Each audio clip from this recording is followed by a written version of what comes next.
Georgia, and America. While you may think we're back to work and everything is fine, there's a new pandemic we're facing. Housing for the unsheltered. Tonight, there will be more families sleeping in cars because of this crisis.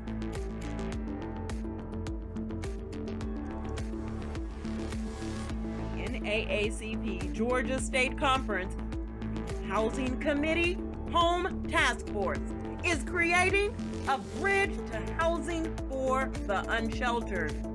We need your help, we need your support, and we need your power today.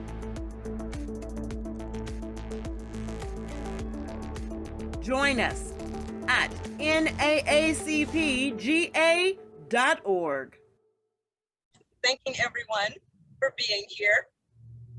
This is our February housing clinic for the NAACP State Conference, the H.O.M.E Task Force that is helping overcome marginalized evictions. And our task force, we are so proud to have be the vision of the state conference president is Barbara Pierce. On behalf of the NAACP Georgia State Conference, I'm Barbara Pierce, and it gives me great pleasure to welcome all the panelists and participants, as well as members, to this second housing clinic meeting. I hope you guys enjoy yourself. I'm sure it's going to be plenty of information. Again, welcome. And so we also have with us, again, facilitating this for our National Equal Justice Works Fellow, Ms. Martina TQ. Hi, everyone. Really happy to be here with you all today. Like Ms. Hill said, my name is Martina Tiku. I'm an attorney with NAACP National. I'm also an Equal Justice Works Fellow.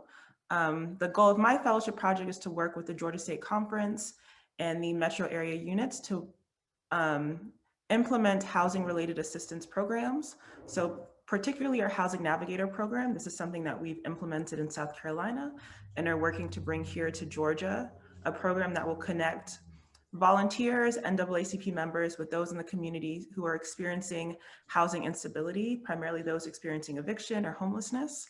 And so later on in the chat, I'll be providing some links if you're interested in finding out how you can be a part of these programs, or you just know of resources that might be beneficial to people in our community who are experiencing homelessness or housing insecurity, whether that's legal resources or storage shelters, food pantries, whatever you think might be helpful.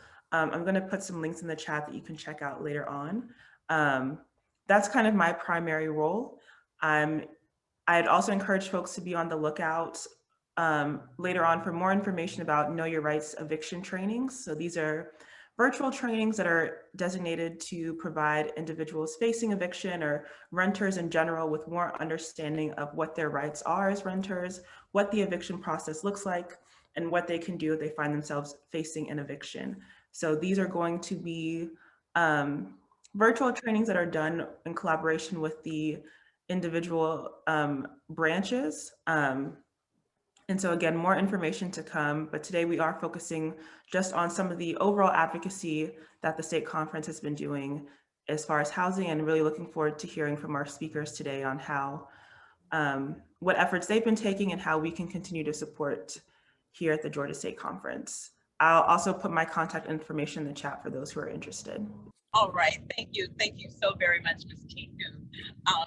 This has been an awesome time with Ms. Tiku because of the opportunities that we have been afforded to provide the residents, the tenants, and those in need with resources, as well as helping us guide them and actually where to go for what we need to know. And so, as she cited, we have with scheduling, we have done the in-service. We did it with our last clinic, having on-site. We elected not to this time because of course, the rise in the coronavirus as well continuing. And so being responsible, we do have people joining And we thank you that are providing information, that are having us hear from people, as well as what the resources are locally. We're needing you to be engaged with our local units. And one of our presidents is on, that is our pastor, Dr. Reverend Quiller, Hubert Quiller is on, and he is over the Veterans Affairs with our H.O.M.E Task Force. Good morning, well, it's afternoon, Pastor Quiller. Can you please, how you say, usher us on in here with what the Religious Affairs State Conference, NAACP. Yes, we just want to say good morning to you. I'm sorry, good afternoon. We're excited to be here, and we just want to remind everybody that the NAACP and the religious aspect of what we're doing always walk hand in hand. And we just want to continue to keep an upbeat approach to what we're doing. We want to invite people to come and become a part of the NAACP first, and then second to the religious affairs group that we are in. And there's just so much work that needs to be done here in Georgia, throughout the Southeast. There's just so much work that we can do from a legislative standpoint, from a support standpoint, from a financial standpoint. And we just want to be here as an integral part of the organization to move forward in the state of Georgia and throughout the Southeast region. Thank you so much. We also, thank you, Pastor Quiller. And what we are doing is, of course, it's all hands on deck.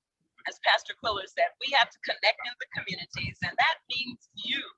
We need you, whether you're a member or not. And of course, we encourage you to be a member. And you can do that at NAACPGA.org.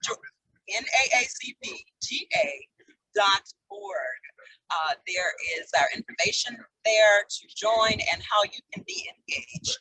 And what we have also is legal redress. One of the issues, of course, is, as she said, knowing your rights and making sure that someone is there with you. And so that person has been in South Georgia, Ms. Sheila Bowen, who is now our state conference legal redress. Ms. Boyd. Hey everyone, how you doing?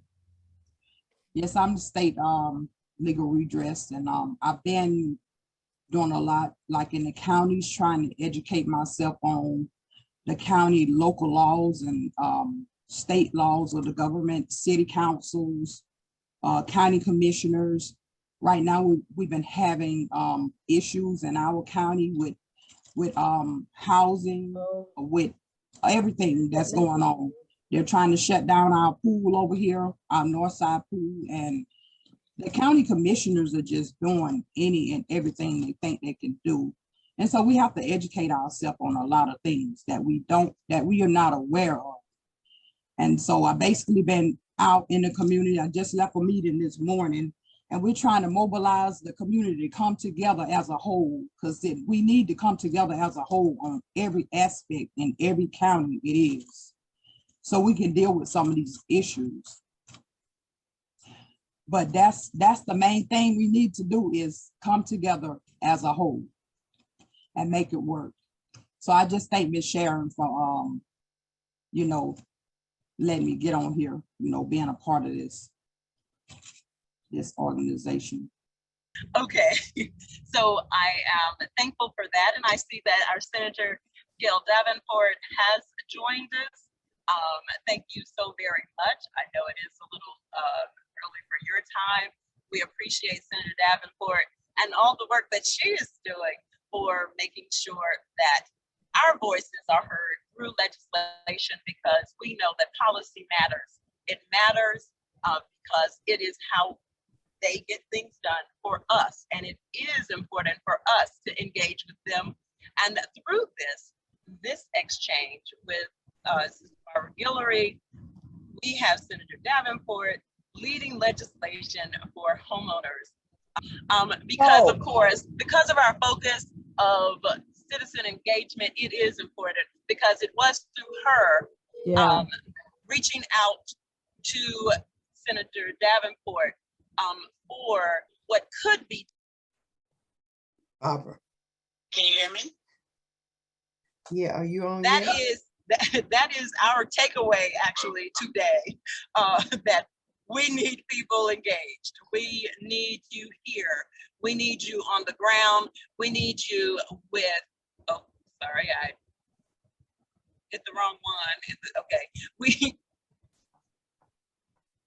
we need you communicating with your with people that you know that are having issues, and we connect for resources. So with this, we have our other looking at anyone else that is on off. So we have one of the other, I don't see any of our other NAACP leadership. However, I do see, and I thank Ms. Victoria Pinell for being here because of the assistance that she is providing with new programming. And that is important. We're needing to connect to all of our little organizations. So if you would, please, Ms. Victoria, if you would share just an introduction, and we will come back to you for your awesome program. Greetings, everyone. Thank you for sharing your Saturday with me. Just a brief summary. We help out families in Fulton, Cobb, and Douglas with first month's rent and deposit, as well as work-in programs. So when it circles back to me, I'll kind of do a deep dive more into what that brings to the community. Again, thank you for your time. Thank you so very much. And of course, look, my own Cobb County, the person that always brings it strong, bring the word from the mic is Brother Michael Murphy, the former Special Projects Director under the leadership of the former and now late Chairman of Cobb County Commission. I think you know me well enough, Sharon, to know that when you say a few words, that in and of itself is a challenge for me.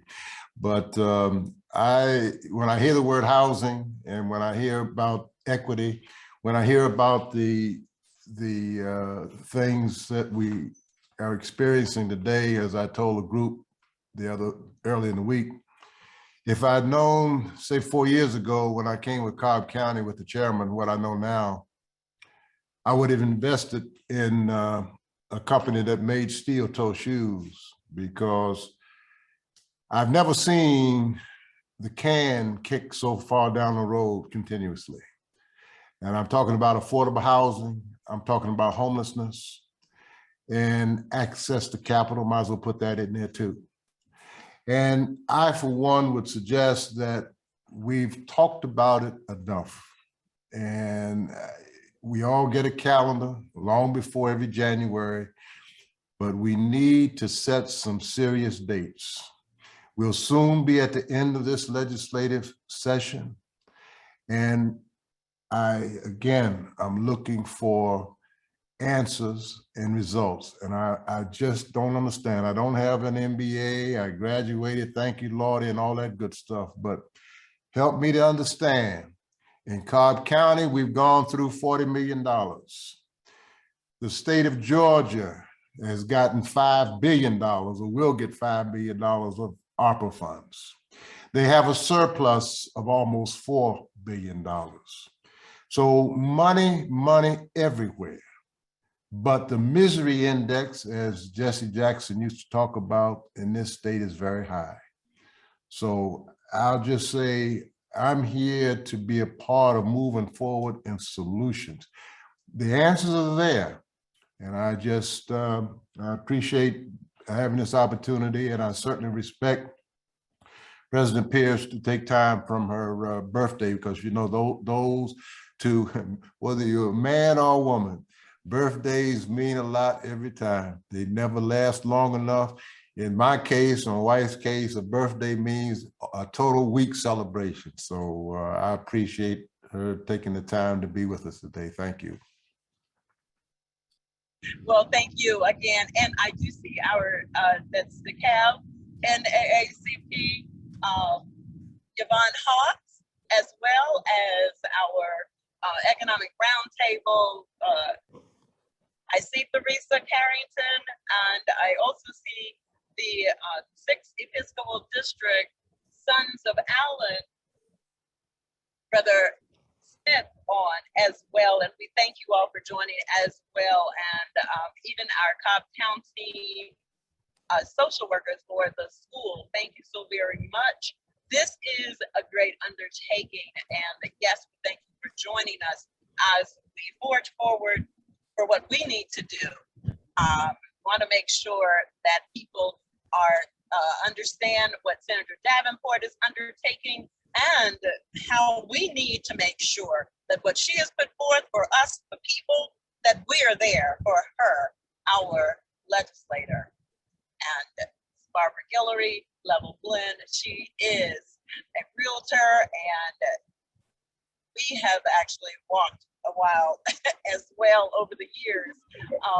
From Children's Restoration Network, we are still on the ground, and I thank her for always reaching out and making sure that our voices are actually being heard. This is Barbara Guillory.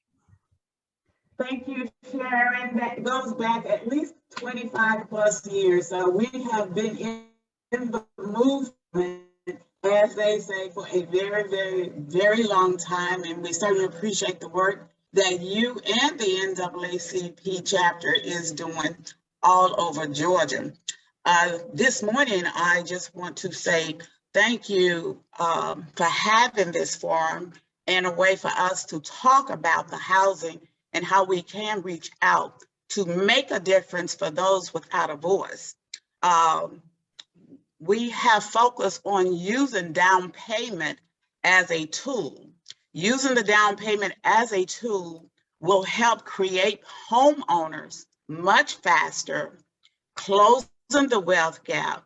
But above all of that, this is going to help our children get a stable education. In addition to that, why we are asking the state of Georgia to get behind the down payment concept is simply this.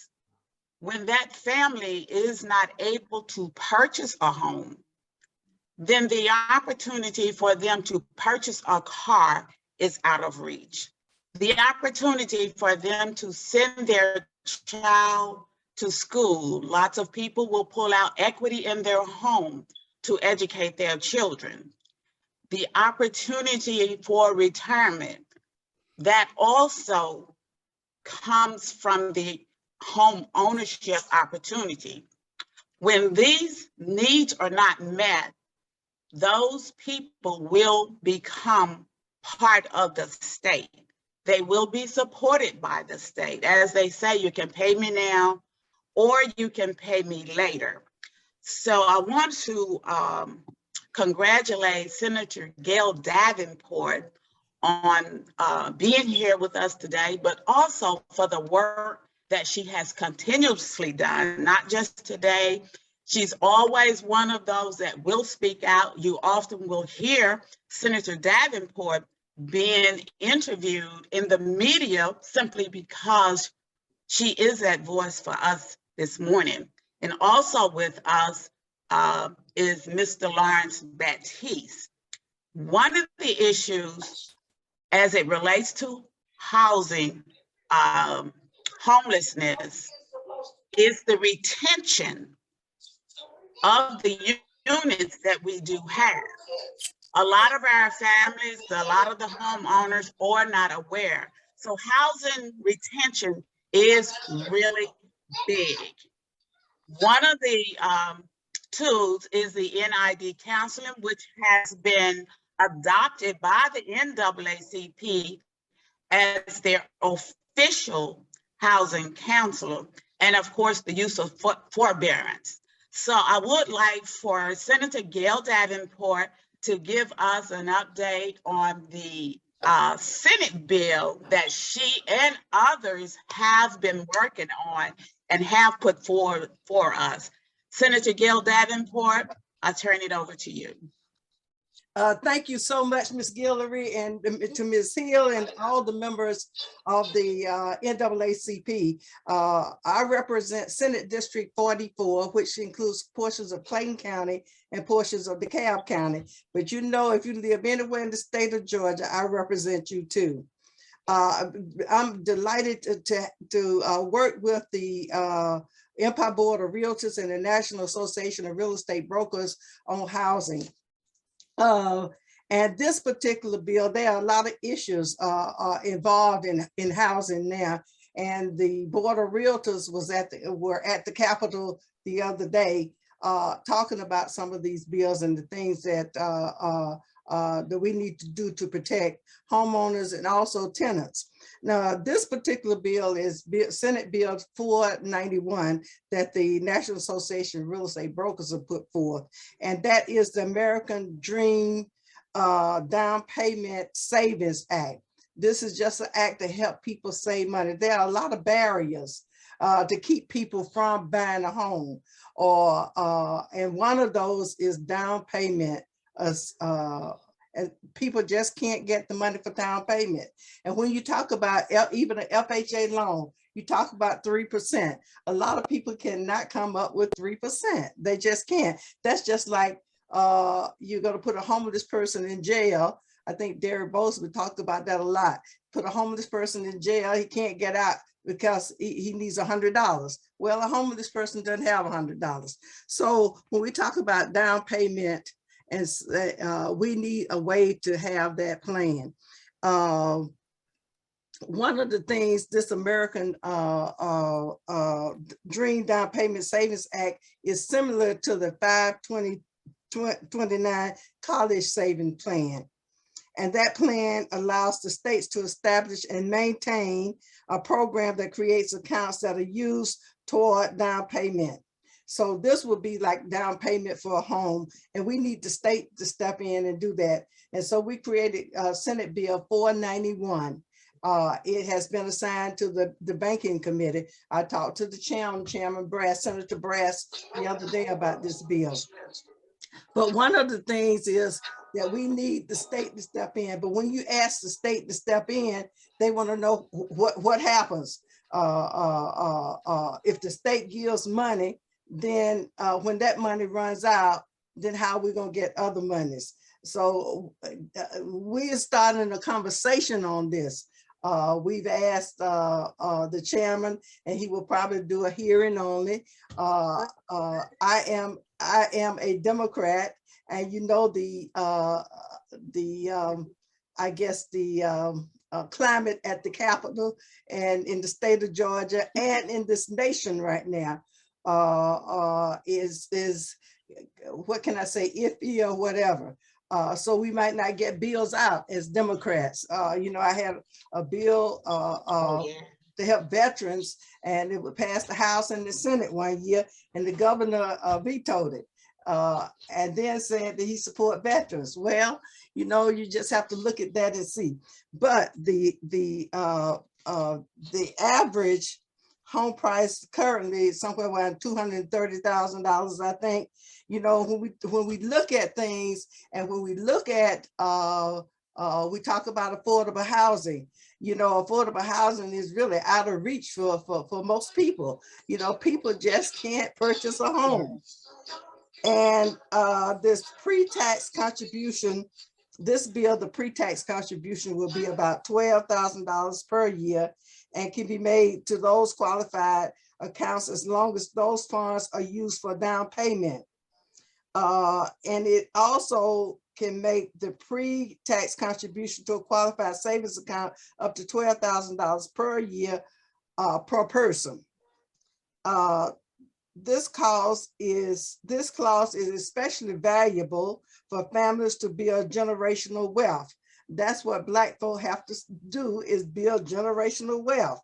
The maximum amount that an account can hold will be tied to the consumer price index, and it's currently at 102,000, I think, which it also allows for the accounts to adjust with inflation. With the increasing gap of home ownership between Blacks and whites, there is a need for this program, and we are just encouraging the Georgia State Senate to do this. I think there might have been some other efforts in other cities where NAACPGA is that are pushing this. Right now, we don't know of any bill that has passed. But Georgia, we want to make sure that Georgia is on the forefront and bring it to Georgia and see if we can get this bill passed. But I think that that savings account and helping people get that about $17 billion for down payment assistance. So we're asking the state of Georgia to take some of that money and start the savings program. But the question will come up, and I knew it would come up even when I talked to the chairman, is when this money runs out, what do we do? And NAACPGA has a suggestion, the Empire Board, the developers that come into the that benefit, that they can make a contribution to the fund. There are a lot of ways that you can do that. We have a lot of problems with this down payment assistance. All the counties have gotten money for down payment assistance, and some counties, when you go on the website, it says website not up.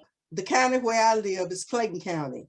I represent Clayton and DeKalb, but Clayton County, we got $66 million for housing assistance and to help people. And a couple of times when people went on the website, they could not get through. It says website not up or whatever. So now that has been fixed and people can get on. DeKalb County, we met with the CEO last week, the DeKalb County delegation, and DeKalb County is up. A lot of counties are up. So that's one of the things that we want to do, because we hear from people.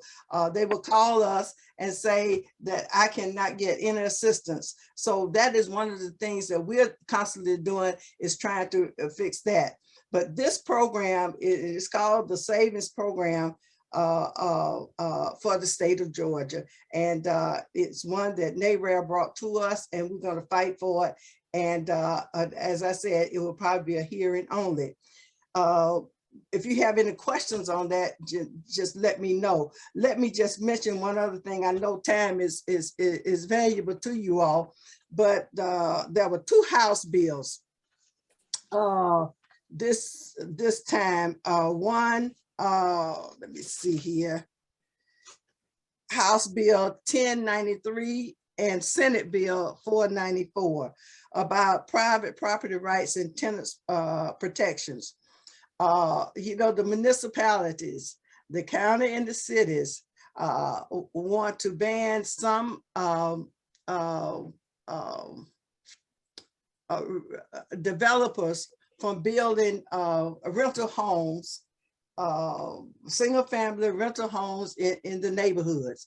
And when you look at that, this is a bill that the realtors brought to the Capitol. If you look at that, you have some issues there with discrimination and with the Fair Housing Act. You cannot ban or put people in one area and not allow them to go to another area because they are renters. Just because a person is a tenant does not say that you have the right to ban them from one area of the city or one area of town. You just can't do that. So those bills, we ask you to look out for those and to make sure. I have not talked to the counties and the municipalities, but when I see a problem with that, I have to question that. And of course, all the real estate professionals want to make sure that we do the fair thing in the state of Georgia. And those two bills, Senate Bill 494 and House Bill 1093, just look out for those two. Do you have any questions about it? I think Mr. Baptiste is on, and he can tell you more about the National Association of Real Estate Brokers, because it's the largest and oldest Black trade housing organization in the country. And they have been on the forefront here in in Atlanta with the Empire Board of Realtors doing a lot of good things. You all are too young to know, but way back when, that was a painting wall, and the Empire Board of Realtors stepped right in and took care of that. But this is important. Mr. Baptiste could probably give you a lot of statistics because he is a real estate broker and has been in the city, it has been in the Atlanta area for a long time. But people need to be able to get a way to purchase a home and to purchase it now. You have so many people, first-time home buyers who cannot buy a house. Thank you very much. And if you have questions for me, please do so. Excellent. And like I said, guys, she is that voice for the voiceless, but she's also that voice for us. And as we know, policy does make a difference. And she very, very, very much understands. If you have questions, please put those questions in the chat box. Senator Davenport, what is it that you need from us? How can we support you? Okay, well, you know, public policy matters, and we always call on the NAACP to come down. They come down and they testify all the time on different issues, whatever it is. I think last year I had a bill over in education and they came down and testified. They're always, every time we need them, they come down and testify. I had a bill that was supposed to be heard on Thursday for the blind and visually impaired. And it was at 4 o'clock, but the chairman at 1 o'clock canceled the meeting. It's hard for the blind and visually impaired to get down to the Capitol. And so, but the meeting was canceled and we did not get to them in time because it takes them a long time to get a ride and to try to get there. And so it is scheduled for Tuesday morning at 8 o'clock. It's going to be hard for them to get there still, but they're going to come because they want that bill to pass. They feel like they should be heard. Right. So we ask advocates to come down and testify. Just give us, give your opinion, and the groups to come down and do that. We do not, I talked to the chairman of banking, Chairman Brass, the other day. He will put it on the schedule. We don't know when that comes. It might come the day before, a couple of days before, or sometimes it might be that morning. We're getting ready for crossover almost. And that will be about the 28th legislative day, and we are already at the 18th. And we will be out. We were out Friday and out Monday. We'll be out Monday. So we need advocates to come down whenever the bill is on the calendar and testify. Just give your opinion. And you don't have to be a head of an organization to do that. Just ordinary people come down and testify. You know, I'm on the retirement committee, and teacher retirement and state employees retirement. So if you're a retired person and there's a bill there, like the COLA bill was there, where you all haven't gotten a raise in the last 10 years, come down and testify and say, this is not right, and we want the state of Georgia to do better. So we need you to come down. We need you to contact the chairman or contact others to say that we would like a hearing on this bill and we would like to have this passed. Just give your opinion. Because public policy matters. Well, you got it. Yes, you got it. We will definitely, certainly be there. A couple of questions in the chat. How can we find out how much money was given to our counties for housing? For example, Cherokee County. Thank you. And that was Sherry Lowe. Our departments have all of that. It should be on the link. I am not sure if it's on the county's link, but you can call the county, the housing department for your county, and they can tell you how much money. It's no secret. You know, on some of these, when we had the CARES Act, the rescue plan, some of the counties, I understand some of the counties, it might be all of the counties, everybody got money. But on some of these, in some of these acts, what happens is the counties are accountable for all the money. They have to tell where the money goes. But sometimes on the interest, the counties are not, they're not required to tell where the interest go. And I'm not saying that some of the counties leave the money in there and to draw more interest, but if that is a fact, then we need to stop that. And we have brought that up a couple of times. You don't need to hold money back when citizens need the money. You need to help people. You need to help people when it comes to the vaccinations. We have the money there, and you need to help people get those first, second shots, and also boosters. You need to help as many people as possible because still people are skeptical. But for all of us to live and to thrive, we need everybody to be informed so they can make an informed decision. Thank you. We have another question for you, Senator Davenport.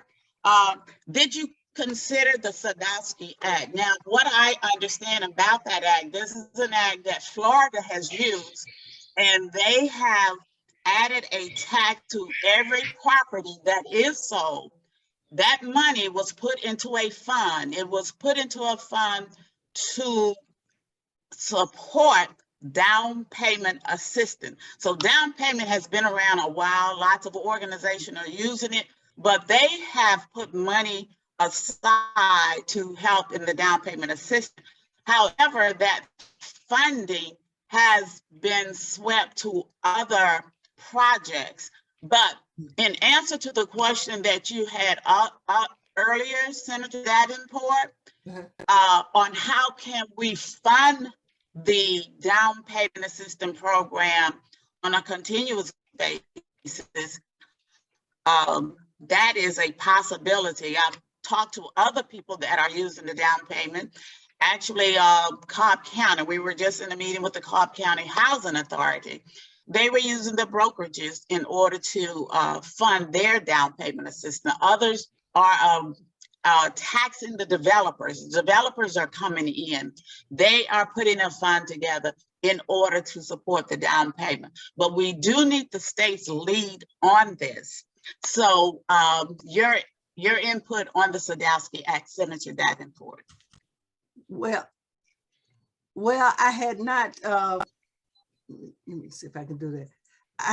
Michael asked if I had considered it. I had not, but I certainly will. And that's one of the things that we will bring up when we have the hearing. But Michael, to answer your question, I have not, but I will. Thank you. Okay, another question, Senator Davenport. Can you share the link for Senator Bill 491? Let me make this statement, guys. This is our bill. Our leader is Senator Davenport. This is our bill for housing. We have to do what's immediately needed to house our communities, our families, our children right away. However, we've got to put stop gaps where we're not doing this 10 years from now, 15 years from now, 30 years from now, because 20 years ago, we had a housing shortage. We're still talking about a housing shortage. If you could tell us how we can get that information, Senator Davenport? Yes, if you go to Georgia, State of Georgia General Assembly and go to senators, on that click for Senate bills and just put in 491 and you can get a copy right there. Okay, and Brother Murphy says the CRA funds from banks are a source for down payment funds and financial literacy. Yeah. So, any closing remarks? Go ahead. Yeah, time I dropped this bill, the credit unions called me. We had a representative from the credit unions to call me. We were so busy then, I missed them, and they're coming to see me next week and to talk to me about this bill. So you have to, and you probably look at it and say some things are vague, yes, because you want to get the conversation going and have it assigned to a committee, and then we can perfect it and work on it or whatever. A lot of people are real conservative in the Georgia State Senate, and when you talk about money or you talk about affordable housing or anything for people who don't have, then here they go with a lot of craziness. I want to just say thank you. We really, really appreciate, again, Senator Davenport, the work that you are doing, you and your constituents, because there were others that had signed on to this bill along with you. So we are glad that you are providing the leadership that we need. And NAACP, I just want you guys to know this is our bill. When that bill is introduced, we will be there standing with Senator Gail Davenport as she rolled that bill out, as NAACP has always done in the past. So we will continue that. I want to segue over to Mr. Lawrence Baptiste. We talk about the housing units. We're losing housing units simply because there are families and people not understanding the sources, the resources out there. Mr. Baptiste, please, I'll turn it over to you. Thank you so much, Ms. Guillory. I want to thank Ms. Hill for the opportunity of being here today, as well as yourself, Ms. Guillory. But I also want to commend Senator Davenport in her determination to communities that are at hand. I would also say that this bill that she's looking at right now, the American Down Payment Act, would be one that could change the lives of our brothers and sisters of color, as well as others in the community. Because one thing that I have always found, that as we change things, we place things in advantage for all, not just for some, because of the consistency and the heart of the people. And I would tell you, Senator Davenport, that yes, you have the heart of the community. You have a desire, a fire within you to continuously strive to see what's best. And I say, keep that fire. I say, keep moving in that direction, because we shall follow and we shall support. But as we move forward here today, you know, I'm here. I am a branch manager, owner of one of the NID branches here in Atlanta. We have 3 branches that are here, one of which is by Miss Stanley, NID Stanley, NID Emerson, and of course, my company, which is Atlanta Metro Regional Office, that we serve the regional area. And I am also glad to say that we are partners with NAACP nationally. This relationship has opened doors for all of us. And as I see today, and my confidence is today, that we shall seek to build that, especially locally here. But just so that you know, NID is a housing counseling agency that's affiliated with the National Association of Real Estate Brokers. And the National Association of Real Estate Brokers was founded in 1947 and is also the largest and the oldest African-American real estate trade organization in this country. Under that umbrella, not only do we have NID, but we have appraisals, we have women's counsel, we have insurance, we have different other marks that are under that umbrella. NID itself today is a 501c3 nonprofit entity. And what we do is we offer free services, and I will repeat that, we offer free services. The only thing that we outline to help our clients with is that for them to pay for a credit report so that we can help analyze their credit. And even in cases where they cannot afford it, we will still supply them with that, and we will help them throughout that process. NID's philosophy is to help build our communities through outreach, through education and the creation of partnerships like we have with NAACP, with banks, with other businesses, with churches. This is what we do. We have a little over 50 other branches throughout the country.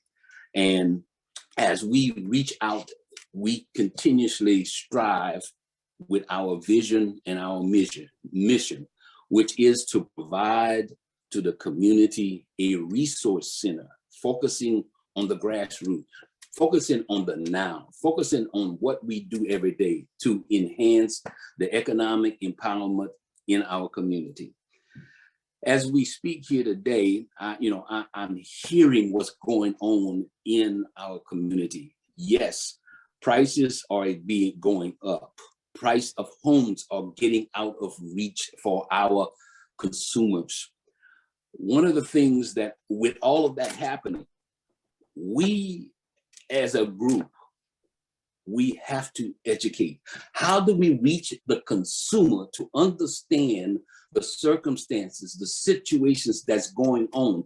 Because many of them today are listening at the water fountain. They're hearing the water fountain conversation.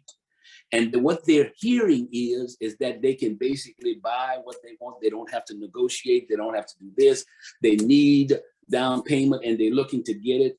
And I heard Senator Davenport said that, they can hardly afford the down payment and needing down payment. But it's further than that today. They need the down payment. They need the prepaids that it costs. Plus, with the way sellers are negotiating contracts today, they need the closing costs because investors are walking in, buyers are walking in, and they're not paying closing costs. They are paying that themselves. So right now, our people that we are looking to be able to help get into home by down payment is not having sufficient down payment. And sellers are looking at them and saying, I'm choosing the cash. So we have to look at this process and be able to determine how can we get our down payment community to be able to look and feel like a cash offer when they are presenting offers to the sellers so that they can get in homes. Because we have to also educate them about the current situation. And when I look at us as a group, what I see is an opportunity that we come together in the masses to be able to touch the community, to enable to educate the community on the reality of what's happening today. Because if we don't see what's happening today, surely we will never see what's happening tomorrow. Because tomorrow is going to be a different day. And that day will be out of reach. Only a year ago, only 2 years ago, the prices of homes that are being sold today were half the price. We're talking about $100,000 house was basically, the $200,000 house today was basically $100,000 a house a year, 2 years ago. You can find a $200,000 house today, and it needs work. It needs repair. And the problem with that is our buyers are generally FHA buyers. That means that the house has to meet that standard. If it has to meet that standard, it needs repair, so they can't qualify. That takes it out of that ballpark. So we have to get prepared and educated in what is best for that down payment assistance person. What we do here at NID, we try to assist a buyer through the process of pre-purchase home ownership, meaning we take them from the beginning, educating them about the loan process, then about insurance, about inspections, all of the items that are related toward closing, the closing documents and everything. You get through that process. Once you've gotten there through that process, we schedule a one-on-one appointment with each person so that we can see their individual needs, which is very important because in a group process, you will basically get the general aspect, but then personally, you find out what's going on with each person. That is through the pre-purchase process. But we also work with, and we are having a massive flow in right now of individuals who have been under forbearance, which COVID has affected. And fortunately, there wasn't a lot of documentation needed, and they're in forbearance. And what that basically means is this, is that they had either an adjustment in their payment or a basic been held up from having to make payments for a certain length of time, but those payments are going to come due because they're not forgiven. And then there's going to be a time where they need to be set with to make sure that they can move forward in regards to making payments with that. Now, there are also those individuals today that we're working with that are just in the process of eviction. And I'm not talking about just renters. We've got a number of renters that are in the position of eviction that's losing. But we are talking about individuals that own homes now that are about to get foreclosed on, that are currently about to have to be evicted out of the home that they're in. So there's assistance that is available. You heard Senator Davenport speak of it in the counties. There are funds all over the place, but who can reach them? It's not, even as a counseling agency, it has not been easy to be able to get individuals the kind of assistance they need, because probably they're getting bombarded, or in essence, where are the funds being funded to? Because that is a question. So we need to know, we need to have knowledge in regards to this, and we need to have a streamline. And that's why I personally feel that our connection directly with Senator Davenport is very important, because she is how would I say it? She is a blockbuster. She doesn't mind knocking down walls when they are brought up before her. And we need someone that we can support to be able to do that. Because what we do here is, we are here to be able to support and do the ground root work. But there is work that's way beyond that.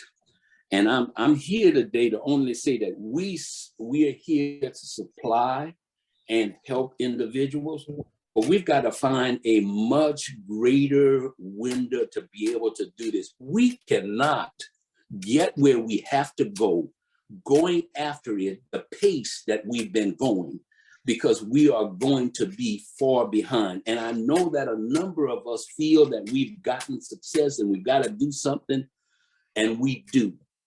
But we have to lay out a plan together to make a difference, and then be able to individually work that plan.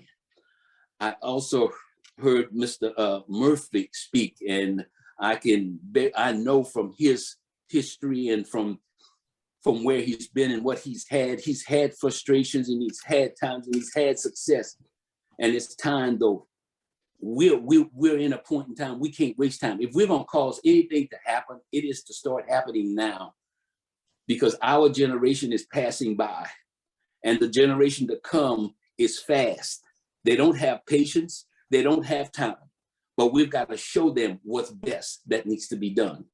And I open that to you today, and just leave it open to where I am, who we are, and what we do, and what we are looking to continue to do. We service the masses. We service this community. We do most of our counseling virtually now. We don't do a lot of that personally, but we're moving into the stage where we can, because of the gradual changes. But I do want to say thank you so much. I hope that I've given you some input in regards to who we are and where we are, and I'm ready to support you in that direction. Excellent, excellent, excellent. Mr. Baptiste, as you guys can hear, is very, very passionate when it comes to working with the people in the community. He is a past chairman for the NAACPGA organization, and he's also a HUD appointed advisor, meaning that he lets HUD know what is working out here in the community. So, Mr. Baptiste, we are so glad to have you join us today. And of course, for all the work that you're doing as it relates to housing retention, and of course, the information on the forbearance. I do have a couple of questions for you out of the chat. This comes from Sherry Lowe. Mr. Baptiste, where do we get the information to educate our communities?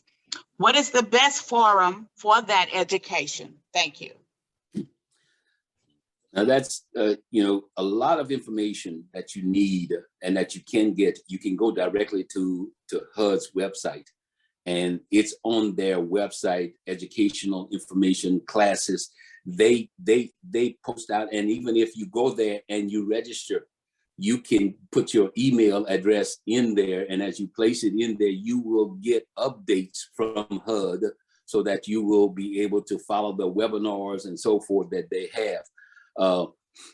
You can, you know, our website is, and again, I'm sorry, I don't have it right in front of me, knowing right offhand, but it's onenidhca.com. And you can go to it and it can pass you the links there as well. But as far as continuous education, what I find is that we need to get a platform, and I'm talking about we, the minority community at large. I'm talking about NAACP. I'm talking about the getting connected directly with each one of the county organizations, political as well as personal. I'm talking about the churches. I'm talking about everyone, because that's where we feel. We know that the largest number of people that can be touched each day, each week, is in our churches.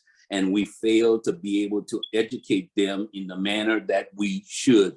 We will preach the word, but we won't teach the circumstances that we're living in. It's time that we begin to start living what we teach, or teach what we live, instead of doing the things we're doing and going around them and wondering why things are not happening the way they should, and who is doing this to us, rather than what we are doing as we should be doing them. And that's kind of where I am with that. Thank you. Okay, thank you. We do have another question for you. This one comes from Yvonne Hawks. How about the plan for the seniors to keep them in their homes? Repeat that clear. I did get the latter part. Repeat it again. Yvonne, can you bring some clarification to your question?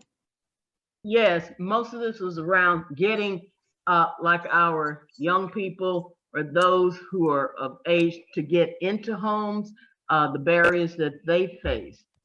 There's barriers that seniors face to stay in their home. So that's it. Okay. And I will tell you that it depends upon the senior. It depends upon the circumstances in which they're in, that you look at each one of those situations individually, because it depends upon whether they have equity in the home. It depends upon whether they don't have equity. It depends upon if they're behind. It also depends upon whether they have established what you call a reverse mortgage, for instance. Some seniors have gotten reverse mortgages on their property, and then they can't afford certain things. So how do you help them? I would honestly say that we would have to sit with them individually and see what their circumstances are. If a senior has a home, you can look at modifications that can be brought to their lender, that you can request and put a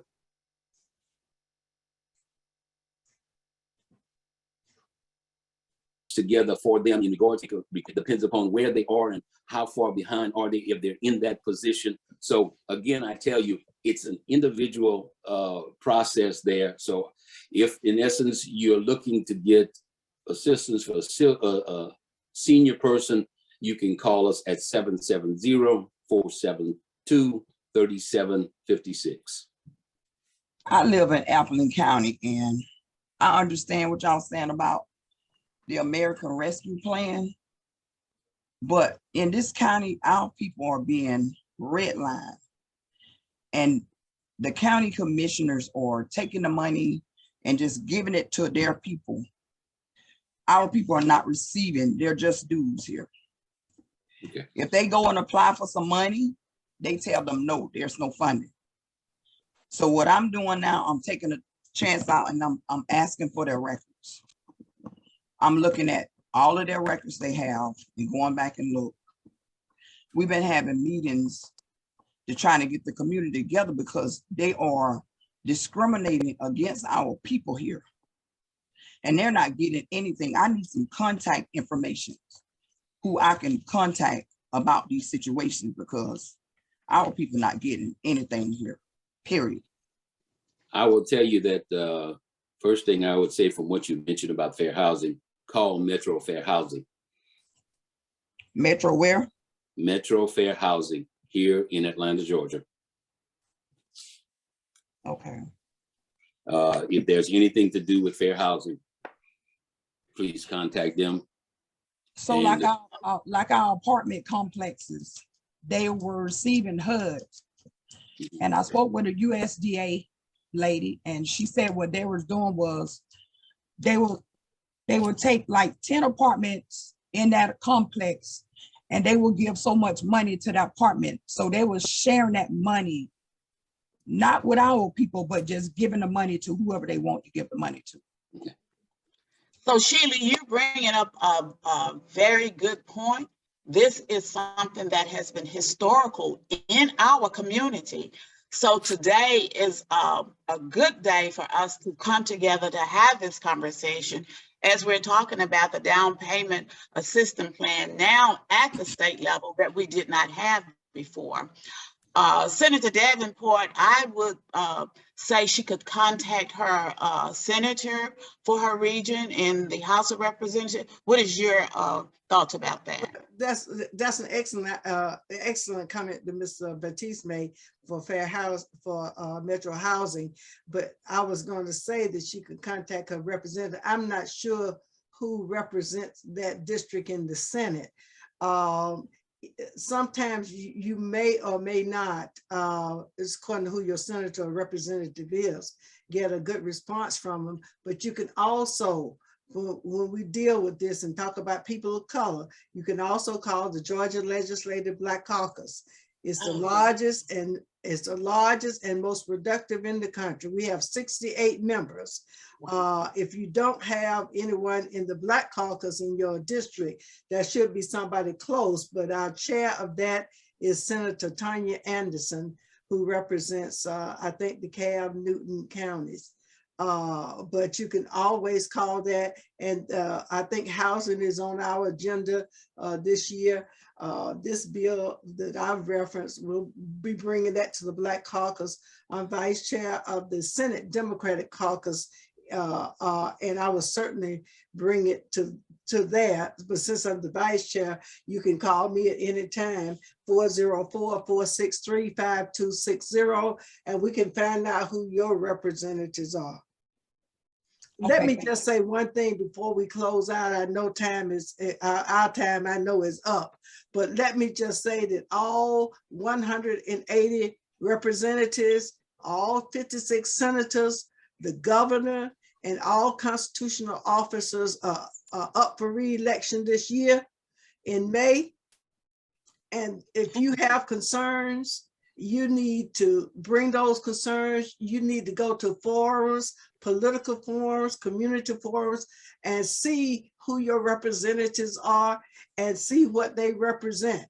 It is important. We have, since Michael Thurman was labor commissioner and Thurber Baker was Attorney General. We have not had a Black constitutional officer since then. They are all white males. And since Black women are the highest voting population, I focus on Black women to go tell the story and get Black people to the polls.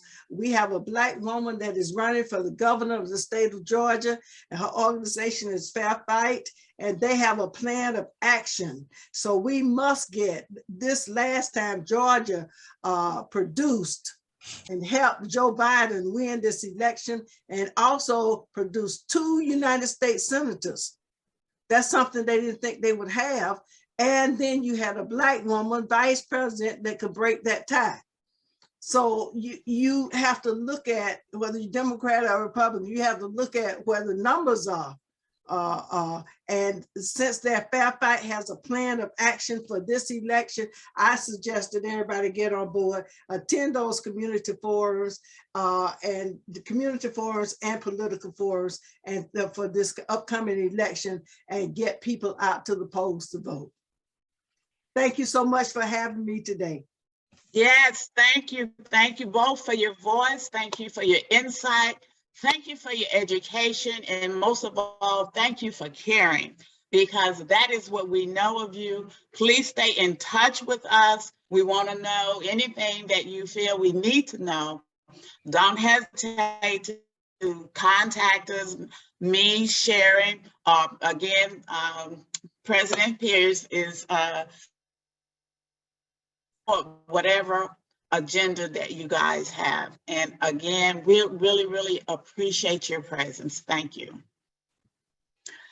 Sheila, I want to also give you another resource, Department of Community Affairs.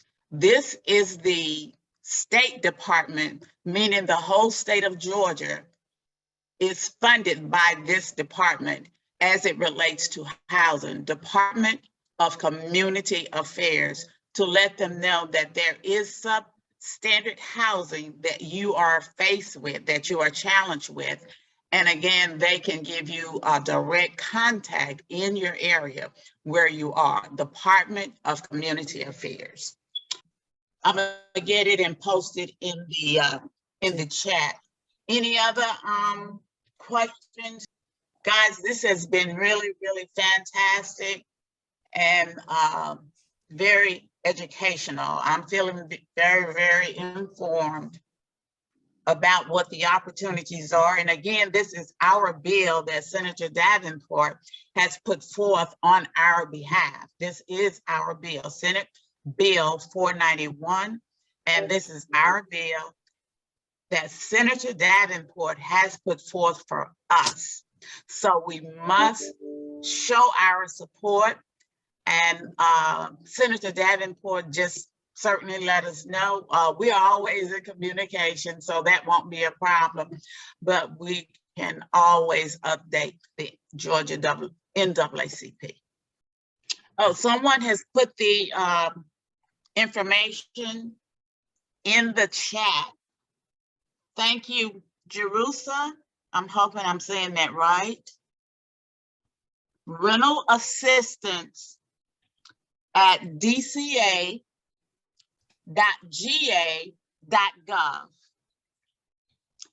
Also, Jerusha has put in, that's Jerusha Mall, she's put in the phone number 404-226-8081. So this is what a community does, guys. We support one another, we come together. And again, it's sometimes just a lack of information, but we have people here and we're solving problems today, right now. So we appreciate that input in making things happen. And of course, I'm encouraged just to have the community come together in support of Sister Bowen. But our next portion, we have wanting to hear from Mr. Murphy about zoning. Mr. Murphy, if you're available now, we'd love to hear from you at this time. Thank you very much. And I certainly appreciate the prior discussion and speakers, and I think the information was very, very critical. Next to that, and the real linchpin to housing in a community is zoning. And that seems to be a little known secret in some circles, but zoning is critical. And I'll cite for you a couple of important items. We're facing it here head on, for example, in Cobb County. We're having our zone amendments reviewed by an outside firm. It's brought about a good bit of angst. Why? Because what we're looking for is additional housing opportunities. And that entails, as soon as you mention density, it's sort of a code word. And folks get nervous. They see, folks love their suburbia, and density means the urbanization of their community. So there are three items that I want to call your competition there. Okay. Right.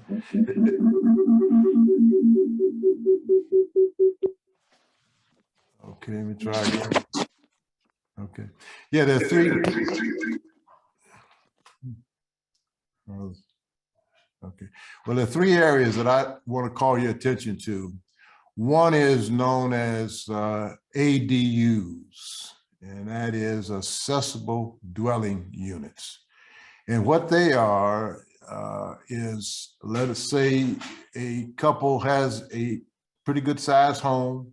Maybe they have space above their garage, or maybe they even may have an extra room or section off to the house. In-law arrangements is kind of how it's been termed over the years. But let's say they want the opportunity to provide that as at least temporary housing for someone. So that there are zoning laws that could include that. And I'll just cite, for example, what recently happened here in Cobb at one of their recent meetings is that they've made the decision to tax people that would rent out a room to someone, which is, again, unfortunate. And it's counterproductive in my view, but that's aside. But as it relates to the zoning discussion here, realizing that that's an area that needs to be covered in your community. The other area that I'm personally excited about, and it's almost non-existent in some areas, and that's tiny homes. Now, unfortunately, when you mention tiny homes, people automatically think that what are we talking about? We're talking about places for just homeless people. Well, nothing could be further from the truth. And the reason is there are many seniors, golden heirs, who don't need a lot of space, don't want to be bogged down with cutting the grass and all like that. They just want a nice, safe place in a safe area, accessible, and where they can age in place. Tiny homes, and I'm not talking about homes on wheels. I'm talking about placed tiny homes, and they're models now that can withstand wind resistance of up to 200 miles an hour. And that is an area that needs to be addressed in zoning. So I think I really support that. Why? Because there's what I call in our communities sleeping asphalt. What do I mean by that? Well, you go past, you see large churches with big parking lots. And believe it or not, that can be a place and can be converted for a small tiny home subdivision, as an example. And you'll be hearing more about this in the city of Atlanta, because a few churches in Atlanta are beginning to convert, or are interested in converting some of their property for affordable housing. But I mentioned 2 points: ADUs, accessible dwelling units, tiny homes. The other area that I think I urge you to look into in your communities is whether or not your community has a land bank. Now, I know Fulton has a land bank, a very active and well-led land bank. I believe Clayton County has a land bank. DeKalb County has a land bank. And I'm almost, I continue to feel embarrassed to say Cobb County does not have a land bank. I've worked for the last 4 years to try to get that under, when I'm working with the late Chairman Boyce. But that is a way where the inventory of homes can be expanded. And with the, in a legal matter, to take over property that is no longer paying their way, and you can begin to develop or set up affordable housing units in a community. So I can't say enough that you need to know who are the appointees to your local zoning boards.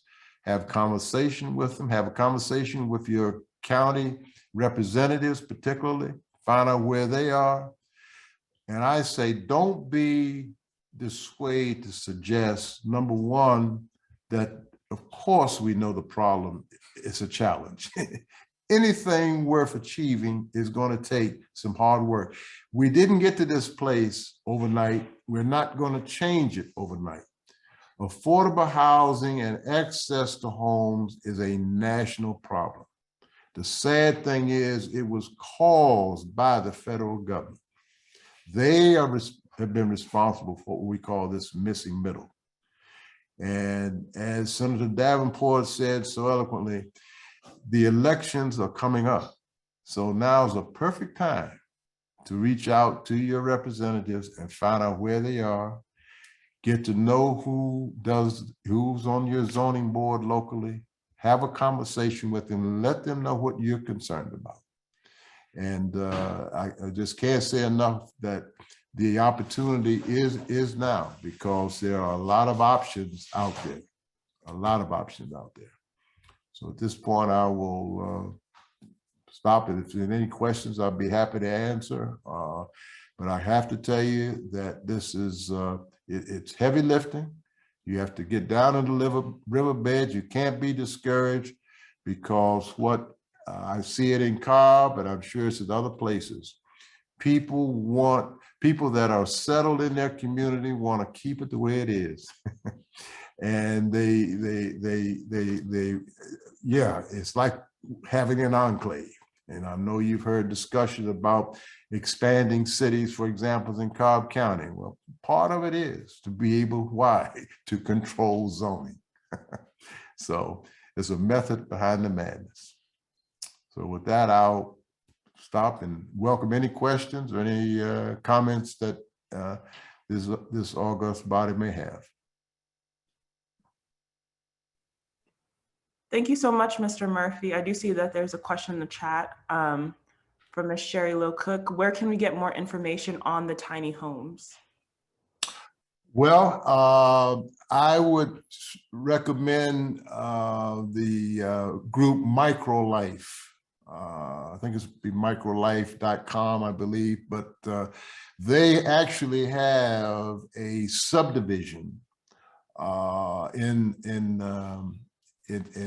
Cobb. Oh gosh, the community escapes me now, but MicroLife is a resource that I've gotten a lot of information from. And as I said, if that's not good, I think Clarkston, yeah. If you look at the tiny home subdivision in Clarkston, I can tell you, I mean, they're aesthetically, they're beautiful. And I'm not suggesting that every tiny home subdivision needs to be that nice. Don't get me wrong. But, you know, as I said, that MicroLife has been the organization that has been behind it. And it always helps. The former mayor there, Clarkston, is a big tiny home and affordable housing supporter. And that's vital.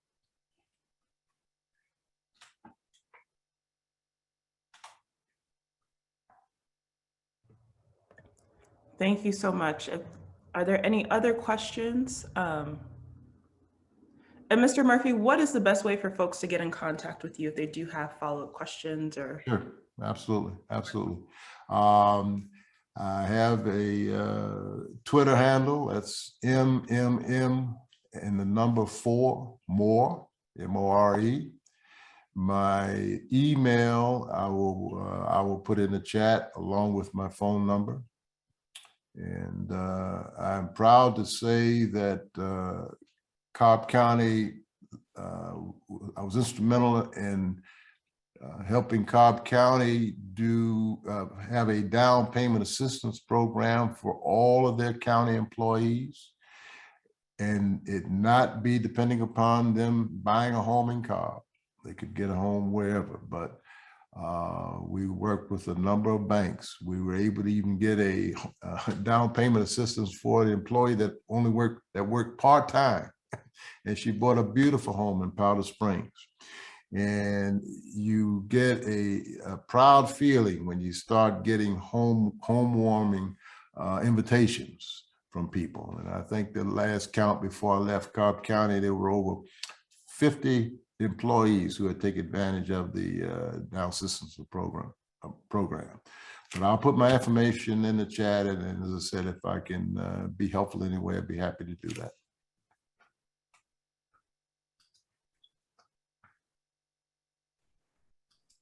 Thank you so much. I know we have one last question from Ms. Guillory. She put in the chat, says, what do you see that needs to change? Always depend upon Barbara with a tough one. No, that's an excellent question. Excellent question. No, what needs to change, I said it the other day on a call, and it's the political will, okay? The political will. That's what needs to change. There's something wrong when people are satisfied or there's a disregard for people who don't have homes, don't have the quality of life that they need. What more evidence do we need with the pandemic that there's a direct correlation between our health, mental health, physical health, everything else, to where we live? And so I believe that the most critical thing is that you make sure that your representative is on the same page with you when it comes to this matter, because they can no longer say the money is not there. Can no longer say that. All you've got to do is connect the programs. And that's why I commend Senator Davenport. I mean, there's a prima facie evidence that good legislators are out there that are willing to strap that pack on their back and move forward. And then it's just about I work with Senator Michael Rett here, and we took three legislative sessions, but we were able to pass and get the governor's signature on what's known SB 20, which is the bank improvement zones. And that's the other thing that we as a community need to talk about, banking, and particularly Black banks. But nevertheless, I just say that how do we get it to go? You get with your representative and make sure that he or she, that you all are seeing eye to eye on moving forward in your community. And as the late Luther Vandross used to say, you know, a house is not a home unless someone's living there. Thank you so much for that. And thank you for this great presentation. We really appreciate your time. I think that's a great note for us to end on and transition to the next speaker. Next up, we have Miss Victoria Pinell. Greetings, everyone. Listening to everyone, I appreciate everyone. Give you a brief description of who I am and CRP.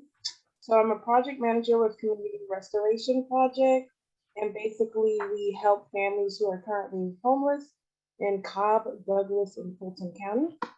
And I'm going to share my screen. Oh, sorry. Well, I'll just briefly tell you about it then. But we have 3 programs. The one in Fulton County is our work program. We partnered with CKS, And we're able to like bring people from the streets and they work with them for 45 days. And then after the program, they almost like graduate, they can get hired on, but that's more so for single individuals. Sometimes we're really looking for like units, private landlords. We're trying to expand in that so that way we can have like a roommate style living for our individuals that are with us for 45. And then we can try to transition them into permanent housing. For the programs in Cobb and Douglas County, one is Motels to Home. Ms. Laura Logan is over that program, and I'm over the Kids Home Initiative. We partnered up with United Way. With the Kids Home Initiative, we're able to pay for first month's rent and deposit up to $2,500. And for the Motels to Home program, we're able to provide the family up to $4,000 with the first month's rent and deposit. The biggest barrier for me for helping these families is the qualifications. As you may know, a lot of the rental properties are 3 or 3.5 times the rent, a credit score over 600, or any past evictions. With the moratorium being lifted, there are a lot of families that were evicted out their home or unable to get the assistance in time. So I just kind of wanted to reach out to the community and let them know what we have to offer, as well if there's any families that could use our assistance. I'll drop our information in the chat, and I'll leave this space open for any follow-up questions or concerns.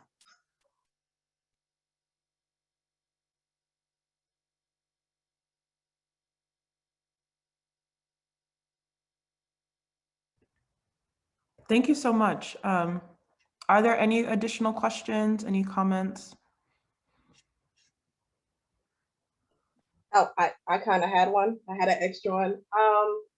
For realtors, or at least if I can reach out to the community on the call today and see what will be like my best approach in creating these partnerships with private landlords and rental properties.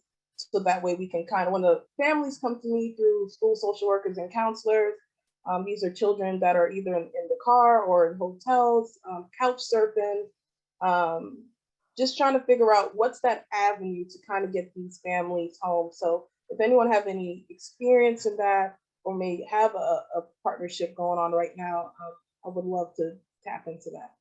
So this is Barbara. The Star C is a nonprofit developer, and they do work with the schools directly in building the relationship with the housing. They mostly invest in multifamilies, but at the same time, they build a relationship with the school, with the principal directly. They set up in low performing areas. And the rationale behind that is because these are the kids that can benefit the most from the wraparound services. So this is their business model, to go into where there are low performing schools, purchase multifamily dwellings, build a relationship directly with the school in order to make sure that the children have the wraparound service that is needed. And that is Star C. And I know, Michael, you had any other sources, because I know you had worked on that project as well. So I'm gonna also make reference to the Department of Community Affairs, and that was Jerusha that put their information in the chat box, and also their phone number. But DCA, guys, is the arm that is responsible for the funding of all the state agencies. So any money that the federal government sends to Georgia goes directly to the Department of Community Affairs. They are responsible for funding any state agency there is. When you call them, you're having the conversation as you just spoke about And again, as Michael Murphy said earlier, we know that is a problem in the temporary stay hotels, but there is funding that they have been able to carve out of the American Rescue Plan as well.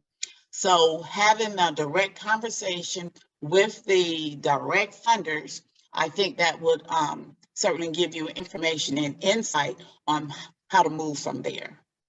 Someone is asking, so I'm gonna post that information about the StarSeed in the chat for you. Thank you so much, Ms. Pinell, for that presentation. And as well, thank you, Ms. Guillory, for naming those additional resources also. Hopefully everyone is, taking notes and getting information, because all of this is really, really critical information and resources for us to have for our community members. So we definitely appreciate you taking the time to share that with us today. We will go ahead and turn it over to Mr. Devin Marks. Hello, everyone. My name is Devin Marks. For anyone that doesn't know me, I actually am a graduate student at Clark Atlanta University. I'm a part of their Master's of Social Work department for the Whitney M. Young program.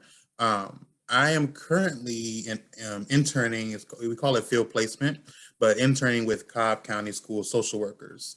And I've been interacting and communicating with Sharon Hill within these past couple of weeks, as far as just discussing what's kind of been going on, and as far as my interactions with the homeless population and handling a lot of families that are dealing with homelessness, or just, in need of rental assistance, in need of, if legal assistance, that because they're dealing with evictions or things of that nature. So yeah, a lot of my communication with her has been regarding that, and she definitely wanted me to kind of come on and kind of just share my experience just in these past couple of months interacting with families that are facing a lot of issues, that are homeless, living in hotels, living in and out of their cars, trying to maintain that, and having the most difficult time finding an apartment or finding a new home. I've actually also interacted with Victoria Pinell as well with their program. I've sent a lot of clients her way, and I've been able to kind of gather up my resources for what I can do for the families that I've been engaging with and trying to provide them resources. I know for myself and a lot of the other social workers that I work with in Cobb County alone, we call it like a residential environment list. And that's just kind of the list of families that are identified as low income or possibly even homeless. And that list has kind of grown, even with my supervisor. Her name is Charlene Briscoe. She, prior to even the pandemic, that list of residential environment list was no more than a page. Since the pandemic, and since I've begun, working under her, being supervised by her at our school, that list has pretty much gone past 11 pages of just at one school, past 11 pages of families that are experiencing either homelessness or just are in low income households and are trying to stay above water, dealing with rental assistance, property management issues. I have families that are either currently dealing with eviction, trying to avoid eviction, or already have eviction on their records and are having the hardest time trying to find a new home because they're expected to have 3 times the rent. They're expected to, pay, all these application fees, but they're living in hotels and they're having to balance, paying daily motel or hotel or extended stay fees while also applying for applications for for apartments or for, to rent a home, and the application goes nowhere. They're being denied, or they're being told, well, your credit is too low, or you don't have any credit, or you have bad credit, or we saw on your record that you have an eviction. So it's to the point where there's not much I can do as far as the resources that I've been able to provide. A lot of the resources that I find are from local churches who have different programs, and then they're kind of at their limit, their cap limit as far as being able to help with either rental assistance or hotel vouchers. Different programs like the community restoration program has kind of, has their limitations for what they can, for what some of the people that I refer them for can have. I've reached out to, say, Sweetwater, people that have been affected by COVID who, are unable to work, people who are still catching COVID and are missing weeks of work, and then they end up falling behind on rent, or they end up falling behind on being able to pay for their hotel or their motel, and now they're back in their car and they're trying to avoid going into a shelter. So it just, like I said, what I see alone, I have like over 20 families that are either low income or are experiencing homelessness. And there are 50 plus other social workers from high school, middle school, elementary school in Cobb County alone that handle multiple different schools who have these same residential environment lists of families that are low income and are experiencing homelessness. But I really appreciate a lot of the resources and a lot of the commentary from everyone here. And I'm thankful for Ms. Hill for allowing me to kind of come on, share my experience, share my engagement. Like I said, I'm just an intern, but I'm working towards, being a Cobb County school social worker, or just, in social work in general.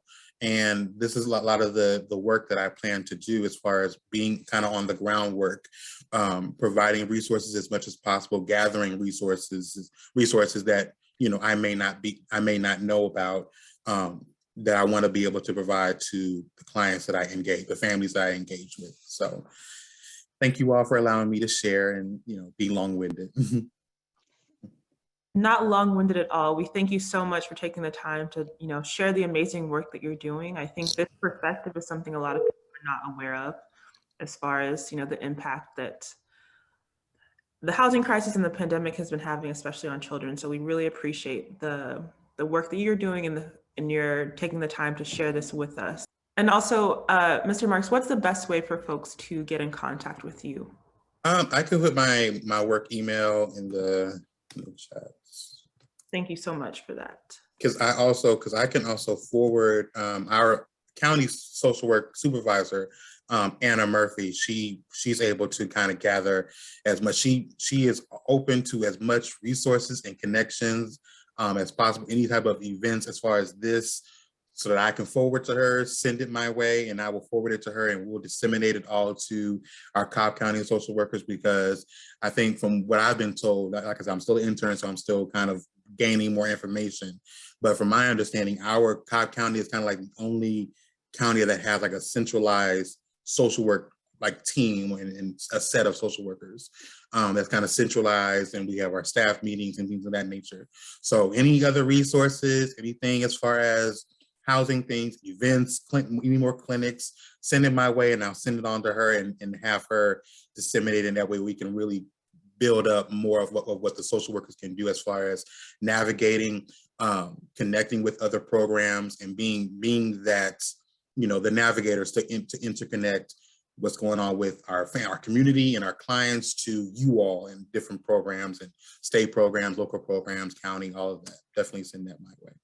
We have Miss Stacey Hopkins, who is going to speak to us about Renters Association. Hello, everyone. My name is Stacy Hopkins. There we go. Hello, everyone. Good afternoon. Thanks for having me on. I was asked by Ms. Sharon Hill to come and talk about, this has been an issue that has been quite personal for me. I actually had to navigate all of this last year, being displaced from a landlord who decided to sell in the middle of a pandemic. So through that journey, I have become very prescient about what people are experiencing. And I was kind of blessed that I was able to find a place last year, but I'm now in a complex where it is challenging, to say the least, dealing with a lot of issues, public safety, And also we have tenants who are facing eviction. One of the things that I identified was the need of having tenants associations to help facilitate tenants and to improve relationships with landlords, because a lot of landlords are kind of ignorant about the laws and the relief that is out there and how to go about it. Unfortunately, some of the landlords will get the money and still put you out anyway. There are no protections against them doing that at the present time. But having a tenants association, being that I'm going to stay in my complex probably for another year, I will get one started this year. It helps alleviate the information drain, because a lot of people come to me, my neighbors come to me, they have no idea who to connect with, and they are automatically lost from the outset. So tenants associations can help bridge that gap of the communications gap and the resource gap. It can be a entity that can help connect tenants to the resources that are out there.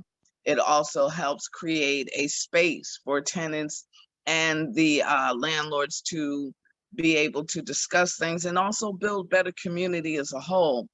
One of the problems that I'm seeing from my end is that we have the housing voucher program that is going on right now. Some tenants face a technological barrier. Not everyone is wired in Metro Atlanta. Not everyone has reliable internet or has the ability to go and download these documents, print them off, or send them back electronically. Some people simply do not have either the knowledge or the bandwidth to do that. So it has been, that is another way where tenant associations can help. They can help with having the resources and the actual equipment to help people apply. It may sound crazy, but something so, if you don't have the ability to do that. They also need help with navigating the process. We're finding now that people are getting the vouchers, and because of the lack of supply of units, unfortunately, I would love to be able to put everyone somewhere. There simply is not enough supply, and until that comes online, which may be a few years for that to happen, we are particularly stuck. And so for a lot of people, I hate to tell them, you got to fight to stay where you are for the time being. If you have a place, fight to stay in it. If you must leave, it is very difficult to find you somewhere to go. The extended stays are full. Shelters, that's not always an option. And I find it hard to call a shelter when you have to leave at 7 o'clock in the morning, and then you got to come back and get in when you fit in the evening. And if you fit, you fit. If you don't, you have no other options. We also are seeing some, only the city of Atlanta has source of income discrimination law on the books. Seeing a lot of people getting turned down because of, and I think another speaker, I'm sorry, I forgot his name, spoke about the problems with the 3 times the rent.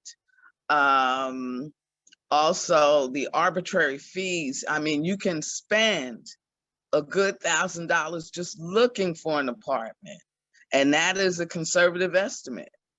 And so once you pay these fees, they'll come back and tell you some kind of anything.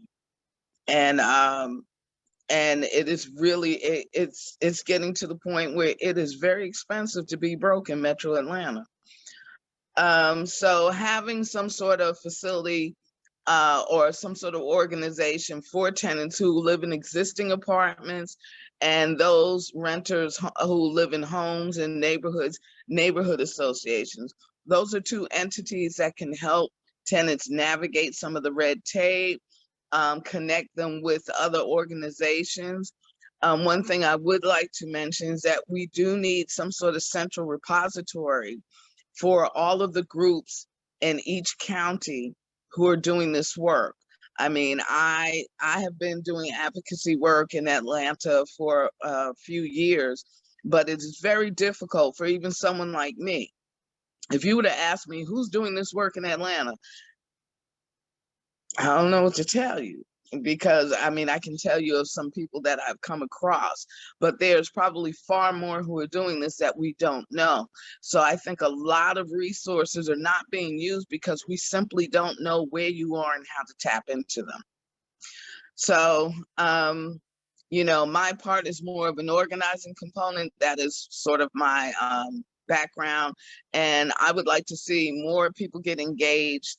And at the beginning point of all of this, which is with the tenants and the landlords, I would love to work with some legislators on some bills that may be able to address some of the problems that we see. We have arbitrary fees being charged not only in the application process, but once you get an apartment. I mean, we have apartments that are charging fees. I mean, right now we're paying $120 for water and sewer. We pay more for utilities that are built through apartments than many homeowners. That is also getting difficult. And I believe there was just a story about residents in Buckhead who are complaining about the water fees. Maybe now that Buckhead is complaining, something will get done. But this is a pervasive problem that we have seen throughout, and something has to be done in terms of bringing these landlords, particularly the corporate landlords who have inundated Atlanta. They bought us since 2008. They have been buying up complexes, and now we're waking up and finding out that we have very little control. So by having a tenants association kind of helps put some of the power, shift that level of power back to the tenants, give them some sort of format to work on, to a base to work off of, builds community, and it helps at least with the information, and maybe help tenants have a better relationship with their landlords. Because one of the things that we have found important is that constant communication with your landlord is essential. So that's pretty much all I have right now. If there's anything else I can add, or if you have any questions, if you'd like to talk to me more about this, you can reach me at S as in Sam, A as in Apple, Hopkins, S3@gmail.com. Wow, thank you. Thank you so very much, Stacy. And thank you, Sister Martina.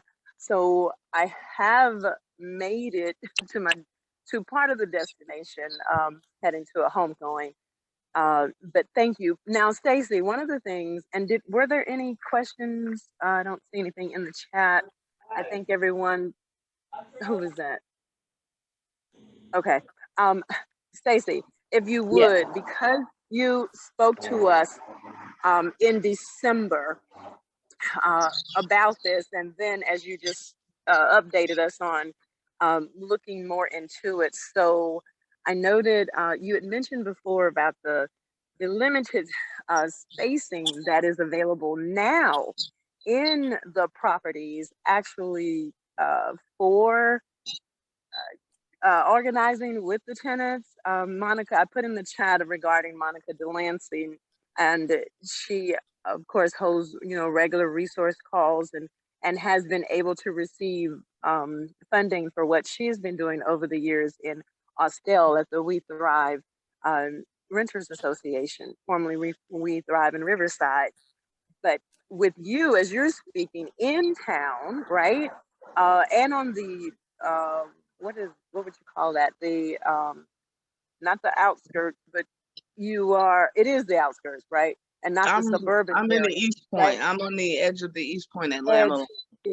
And so for that, you mentioned about, not having that availability of space. So to that end, looking for other areas where people can meet, that's something that Ms. Gibson in Waynesboro, as well as Ms. Bowen in Appling County in Baxley has come up on as well. So that's where we are needing to connect for the community resources.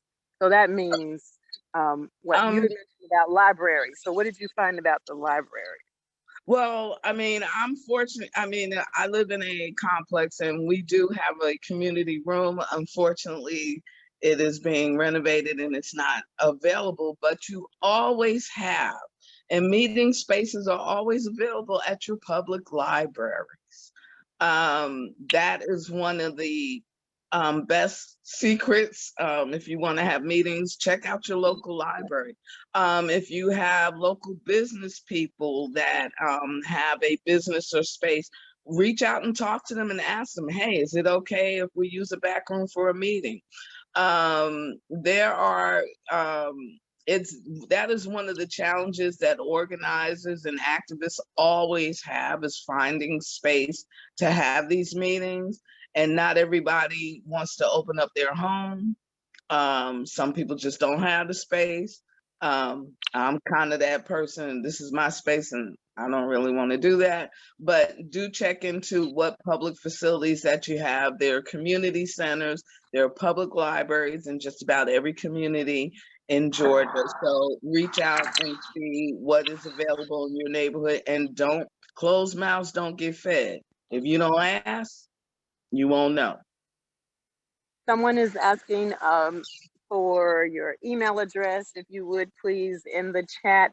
And then, okay, thank you so very much, Brother Murphy, for all that you do. And he also has sections of his word in the Spotlight newsletter, as well as in our Marietta Daily Journal and others. And so always having a word for us for action. And so rounding out, I'm just getting back on. So Stacey, thank you so very much. You're Put welcome. your contact information on. I saw Ms. Jerry Barr. I didn't know if you had an opportunity to speak because of what you have been here for Cobb County and housing. And then we have the other resource that Ms. Martina Tiku has asked, the link in the chat, so that we are connecting. That is what the NAACP, this housing committee, is with our task force, is connecting with our units across the state, what we're needing to help with. I don't know if Brother Murphy spoke about the fact, and Jerry as well, to the fact that the the money that DCA is giving to Metro Atlanta, and one of the counties was not mentioned, and that was Cobb. And so what do you think, or what did you all think when you didn't see Cobb? Because we have not received, because we have not utilized our funding. So we get none of that. And that is what we are looking to do. And as Brother Murphy, as well as Barbara, alluded to regarding the meeting with the Cobb Housing Authority, that as you speak about from what is happening with landlords, what we note is that the Cobb Housing Authority does not give out vouchers. It actually works with developers. And what we learned was that we could do other advocacy with their down payment assistance program, because they only assist with government employees, and that's fire and police. And so what we're gearing up now for is to actually reach out to the cities and to the schools, because they have employees, and the down payment assistance is if you have been employed for 1 year. And it was most eye-opening for us as our coalition had this conversation. So that speaks to further engagement. I thank you again, Stacey, for being here and for sharing and updating, and of course, just for connecting, because as you're speaking, we need to make sure, as we're doing in the other areas, of availability and us working together and setting further, how do we say, extending and building on the models that are already set and for the services that we know we need to assist with. We appreciate you. Appreciate you too, sis. Okay, and now let's see, Sister Martina, Tiku, and Ms. Martha Jackson for other resources. Were there any other questions, or were there, I'm seeing something else in the chat, okay. Just to make sure, okay, everybody's thanking you, Stacy. Okay, and there's another link. This is what we are needing to do. We do have the information on the NAACP website, NAACPGA.org. I just got a message from our leader of the district coordinators, Brother Dexter Benning, and he is under the weather, so we send prayers for him. Did Mr. Littles go ahead already for veterans?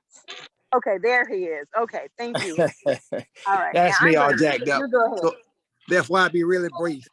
I do want to thank everybody that's on here. You know, sometimes we hear things or we see things and we get in our comfort zone and we don't realize these things are happening out there in the communities. I enjoyed listening to this, not that people are going through what they're going through, but it opened my eyes to a lot of things that I take for granted sometimes. And on Veterans Affairs, and I speak of that because it's a part of this thing, and I'm the Veterans Chair for the state of Georgia for the NAACP. And we, even though it doesn't seem at times that we're going through or the veterans are going through what civilians are going through out there, veterans are going through the same thing.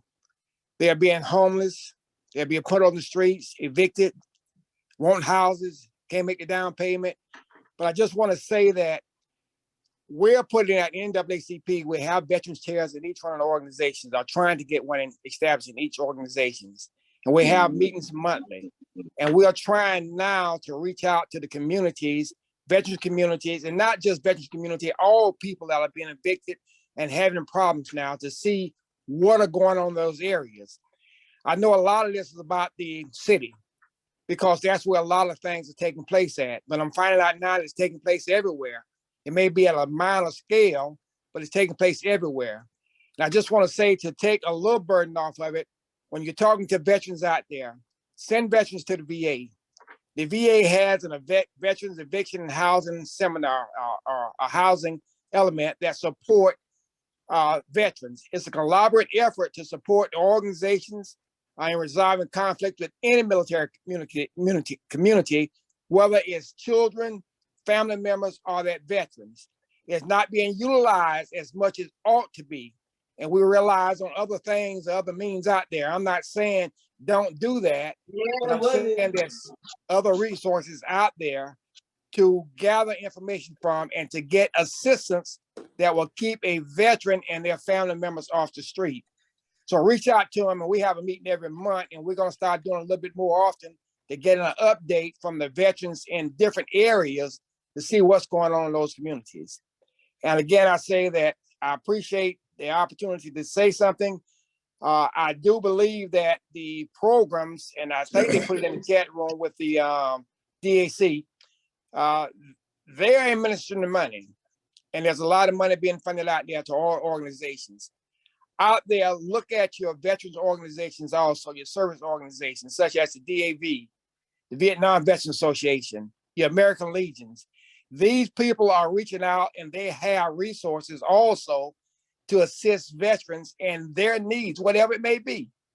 Because our object is to make sure no veterans is on the street, regardless of what the situation may be, whether they need a down payment or what have you.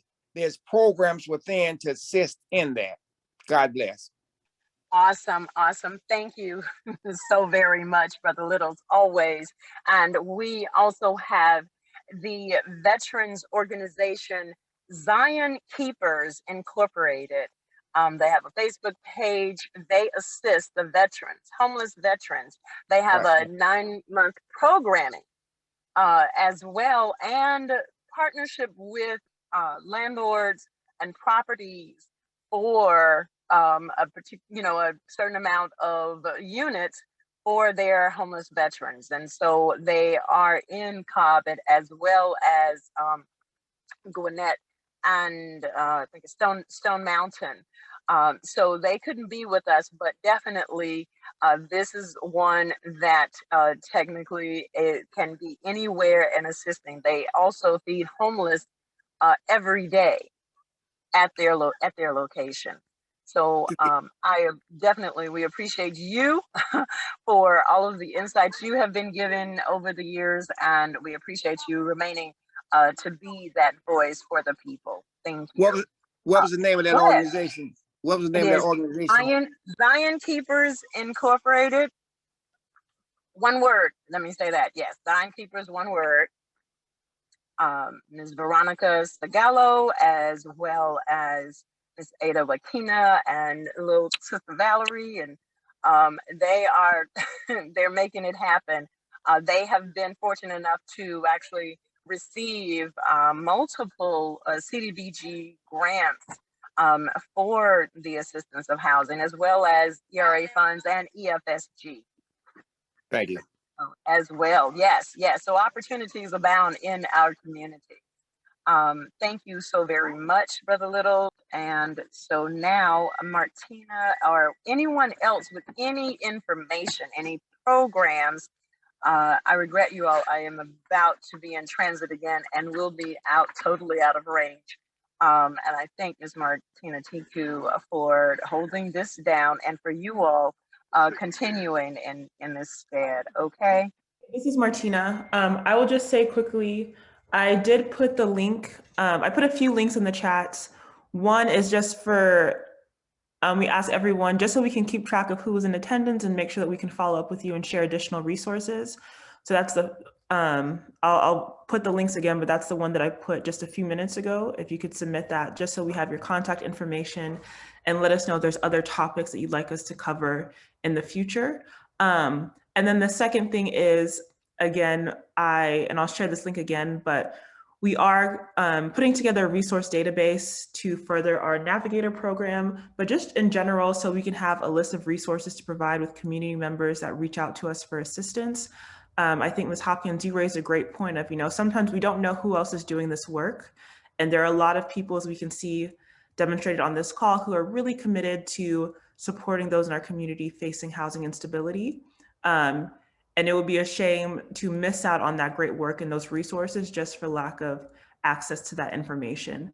So I hope that everyone here today is able to connect with one another, but also if you are able to just share some resources with our resource database so we can keep all of this information in a centralized location.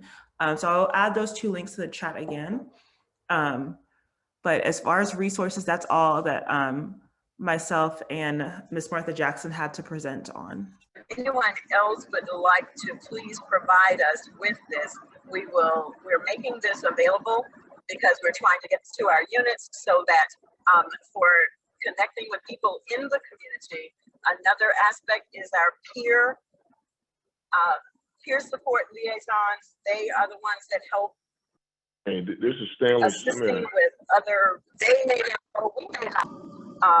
But yes, please go ahead and I know that I'm going to fade out. So again, I want to thank you on behalf of President Pierce and our H.O.M.E Task Force team. We thank you so very much. We ask you to connect with your local NAACP unit. Ask them about the housing committee. If they do not have one, please come on and connect. Help us get this work done. And we're asking you to share our task force PSA for getting more connections as well as action. Ms. Guillory is still on, so we will be scheduling, as you heard Senator Davenport, regarding the bill when it is ready, and for us to go and stand with her. But we will be providing a lobby training, and that will be announced as soon as we hear from Senator Davenport to ready from around the state that we need to help and stand up for really all of the bills. Okay, but definitely for 491. And as we need to check with our legislators regarding the other 1093 and the companion House bill for that. Thank you all so very much. Again, NAACPGA.org. I see former President Phyllis Blake on, and thank you so very much for all that you have done as well. Hello, this is Phyllis Blake, and I would just like to, she mentioned me, so I would just like to congratulate the committee on a job that they have done here today. And in the past, I've heard so many good things about your accomplishments, and I would just like to encourage you to continue to fight. When we fight, we win. I think that was one of our slogans. And as we watch the news, we see where many people are being evicted. And I remember one news commentator say that they're being evicted because a lot of them did not know how to complete the forms to receive the funds to cover their rent or whatever. So keep up the great work. We need you, and we need you to work because our people need you. So thanks a lot for this opportunity to speak to you. Thank you so much for those kind words, and thank you to everyone who joined today. This is really, such a group effort, and I think it's amazing to see how many people have come together to do such amazing work, and just have so much compassion for those in our community who are going through such a difficult time. There are a lot of great resources shared here today, and like I said, we will be following up with you all to share those resources. Be sure to take down some of the contact information that was shared in the chat so you can further connect. If you are able to add resources to our Google form, we would greatly appreciate that. And I'll put the link again to that in the chat. And I think we might have lost Ms. Hill, but I know she definitely extends her appreciation and gratitude for everyone joining in today and participating. And a special thank you to all the presenters for taking the time out on a Saturday as well to share this amazing information with us.